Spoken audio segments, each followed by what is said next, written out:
Hey, it's Clay, and this will be a video chart on ticker symbol NIO. We will take a look at the 30-minute time frame. Real quick, what do I mean by 30-minute in case maybe you're new to charts? Instead of each one of these candlesticks here representing 1 day's worth of price action, which is what you would normally see, each one represents 30 minutes. So while this here may look like several days worth of time, it's actually today's price action broken down into 30-minute time slices.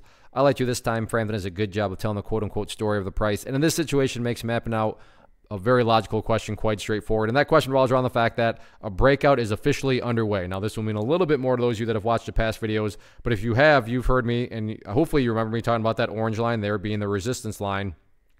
And from where the price was to now where the price is, well above not only that low, but also up above the trend line, you know, a breakout is underway. But all that does lead to the valid question of, but is there any sort of true power behind this breakout? Is there any sort of genuine strength? Or is this kind of one of these dead cat bounces, knee-jerk reactions, where it's actually not a true breakout in the first place?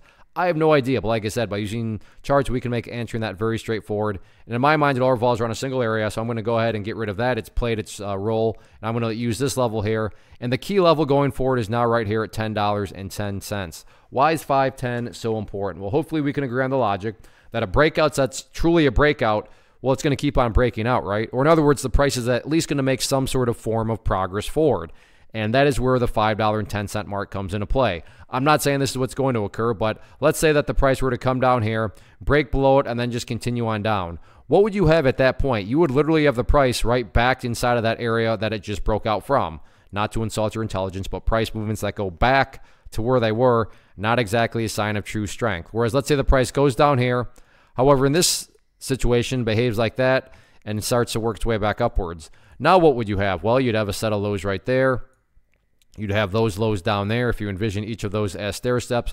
Well, hey, now you have stair steps progressing in the upwards direction. And again, that's the name of the game. That's what a truly strong move is going to do over time. It's going to make progress forward. And in this situation, I'm just defining and quantifying that phrase progress again as $5.10. What about levels of resistance? Initial area of resistance going into Tuesday going to be right up there at $5.30. If the price can push up through $5.30 and get another nice push to the upside, the next key overarching level of resistance up around $5.45. But all in all, there's no doubt about it. A breakout is underway. Now it's just a question of, can the bulls build upon this momentum? We will see. One of the biggest questions that I get is, hey Clay, how do you find the stocks that you trade? So what I've done is put together a free resource guide where I talk about the tools that I use to locate stocks that I find interesting and think may have potential. So if that sounds like something that could add value to you as a trader, then click on the image that is up on the screen right now and I will email you the guide. The guide itself is very short and to the point, and best part, it's completely free. Thanks for watching the video. Let me know if you have any questions.